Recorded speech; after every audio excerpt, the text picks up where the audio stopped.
궁금했던 세계의 반응, 글로벌 리플, 글리 시작하겠습니다. 얼마 전 제가 실제로 직접 겪었던 일이 있어서 소개해드리겠습니다. 여느 때와 같이 온라인으로 택배 주문을 해서 기다리고 있었는데 역시나 2일 만에 도착했다고 알람이 왔습니다. 신나는 마음으로 집에 갔는데 택배 상자는 문 앞에 있지 않았죠. 택배 기사님에게 전화를 해보니 배송 완료한 거 맞다고 하는 겁니다. 그래서 저는 도둑 맞았나 보구나 라고 생각을 해서 주말에 관리실에 가서 CCTV를 확인해야겠다고 마음을 먹었는데 낯선 번호로 전화가 오더니 택배가 잘못 온 것 같다고 연락이 왔었죠. 알고 보니 숫자 하나 빼고 같은 주소라 기사님께서 잘못 보고 오배송이 일어났던 것이더라고요. 이것을 보고 역시 아직 우리의 양심은 죽지 않았구나 라는 생각이 들며 마음 따뜻했던 게 생각이 나네요. 이처럼 우리나라는 남의 물건에 손대지 않는 것으로 유명한데 CCTV가 수없이 많기 때문도 있겠지만 무엇보다 이제는 자리 잡은 시민의식과 양심 덕분이라고 생각합니다. 저만 하더라도 CCTV 사각지대가 거의 없다는 것은 머리로 알고 있지만 일상생활을 하면서 CCTV에 찍히고 있음을 염두에 두고 행동하지 않거든요. 저뿐만 아니라 우리나라 국민들 대부분의 시민의식이나 양심적인 행동도 똑같이 외부의 시선을 신경 쓰며 행한 것이라고 생각하지 않는데요. 외국의 경우는 어떨까요? 미국에서는 새롭게 생기는 일자리가 있습니다. 택배를 대신 받아주고 주인에게 직접 갖다주는 스타트업이 무럭무럭 자라고 있는 추세죠. 택배 수가 많아서 그런 것도 아니고 택배 문화가 독특해서 그런 것도 아닙니다. 택배를 훔쳐가는 도둑들이 너무나도 많기 때문이죠. 뉴욕타임즈에 따르면 뉴욕시에서만 하루에 9만 개가 넘는 택배가 도난당하거나 사라진다고 합니다. 박스를 뜯어 내용물만 가져가는 경우도 있고 특히 도둑들이 배달 트럭을 따라다니면서 이웃집에서 안 보이는 집 앞에 택배가 도착하면 기회로 삼아 도둑질을 하는 것입니다. 아예 작정하고 트럭을 따라다니며 도둑질을 하다니 충격적인 상황입니다. 하지만 이뿐만이 아닌데요. 시기적으로 코로나 바이러스로 인해 시민들이 택배 상자를 바로 수거하지 않고 일정 시간 외부에 비치한 후에 수거하는 습관을 악용해 간호사 복장을 입고 택배 상자를 훔치는 집단도 생겨났죠. 상자에 있을지 모르는 바이러스가 날아가기를 바라며 기다리는 관습이 생긴 것인데요. 이것을 지능적으로 이용한 것입니다.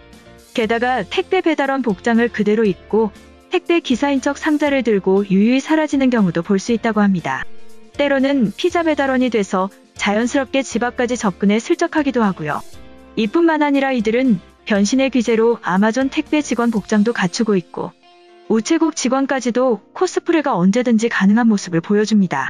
그런데 신기하게도 CCTV가 있는데도 이런 일이 벌어진다는 것이죠. 과연 이게 우리의 상식으로 가능한 일인지 의문이 들 수밖에 없는데요. 글로벌 영어 커뮤니티에 관련 글이 올라와 소개해드리겠습니다. 이번에 택배 도난이 몇 번째인지 모르겠다.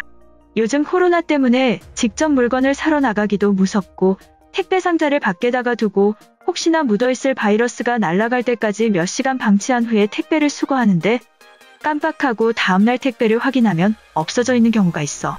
경찰에 신고해놓은 상황인데 이런 택배 도난까지도 신경 쓸 겨를이 있을지는 모르겠다. 예전에 한국에 여행 갔을 때는 사람들이 카페에서 가방으로 자리를 맡아놓고 화장실을 가는 모습에 충격받았었는데 더 충격적인 건 아무도 그걸 이상하게 보지 않고 그 짐에 기웃거리는 사람들도 없었다. 한국이라면 집 앞에 있는 택배 상자도 가져가지 않았겠지? 이처럼 우리나라의 여행 온 경험과 반대되는 미국의 택배 도난 사건들을 알리는 외국인의 글이었는데요. 해당 글에 달린 외국인 반응 살펴보겠습니다. 사진을 보고 짧은 순간이지만 창의적이라고 칭찬해야 하는지 고민했다.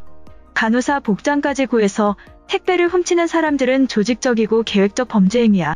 한두 번의 유혹에 넘어간 것이 아니라면 꼭 잡아서 감옥으로 보내야 한다.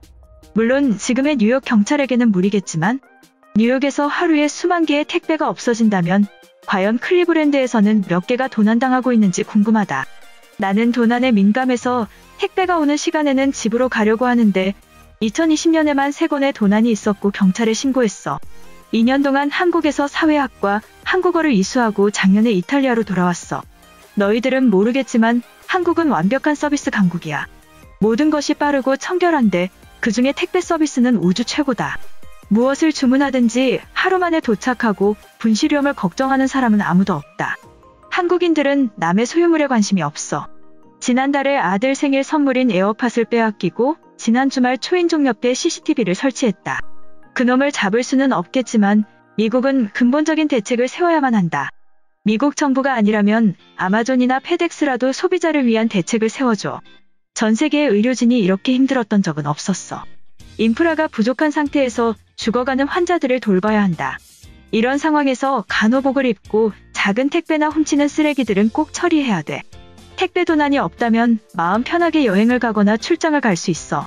어제 옆집 아저씨한테 하루에 한 번만 확인해달라고 부탁하고 출장을 왔는데 걱정되고 불안해. $300짜리 구두가 오기로 되어 있는데 가져가면 지옥 끝까지 따라갈 거야. 손대지 마라. 요즘은 아마존으로 중국에서 저렴한 인테리어 물건을 많이 구입하게 된다. 물건에 바이러스가 남아있는 것도 걱정되지만 배달원의 손에 코로나가 있을 것 같아서 바로 수령하기에도 부담스러워. 모든 것이 공포스러운 시대가 왔어. 대학교에 한국인 친구들이 2명 있는데 항상 불만인 것이 택배가 일주일씩 걸리는 거야. 나는 당연하고 익숙한데 하루 만에 물건을 받던 습관이면 초조해지고 불편하긴 하겠어. 그렇다면 미국에서는 나처럼 필요하기 전에 미리 사두길 추천할게.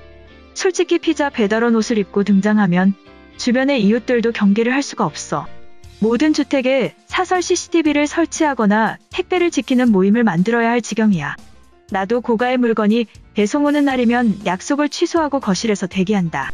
한국은 땅이 작으니까 하루 만에 배송이 가능한 거지. 미국에서는 절대로 불가능한 일이야. 간호복 입은 도둑만 구속시켜버리면 한국을 부러워할 일은 없다. 코로나 때문에 집에 있는 시간이 많아져서 인터넷 쇼핑에 중독되어 가고 있어. 이탈리아는 유럽에서 가장 강력한 봉쇄를 유지하고 있는데도 택배는 끊임없이 사라진다. 이대로면 딸의 소원대로 대형견을 한 마리 키우는 수밖에 없어. 이제 바이러스 확산을 막는 것은 대통령부터 주지사까지 모두가 포기했다. 백신이 나오기 전까진 면역력으로 항체를 생성해서 버티는 수밖에 없어. 그러니까 그냥 택배기사가 도착하는 시간을 기다리다가 바로 받아라. 도난당하고 나면 허무함이 쏟아진다. 처음에 하루에 9만 개라는 믿을 수 없는 수치라고 생각했는데 코로나 사태로 쏟아지는 노숙자들을 생각하면 충분히 가능하다. 그들은 먹을 것도 입을 것도 부족하고 지금은 여름이지만 겨울이 오면 훨씬 심해질 거야. 물론 노숙자들만 훔치는 것은 아니지만.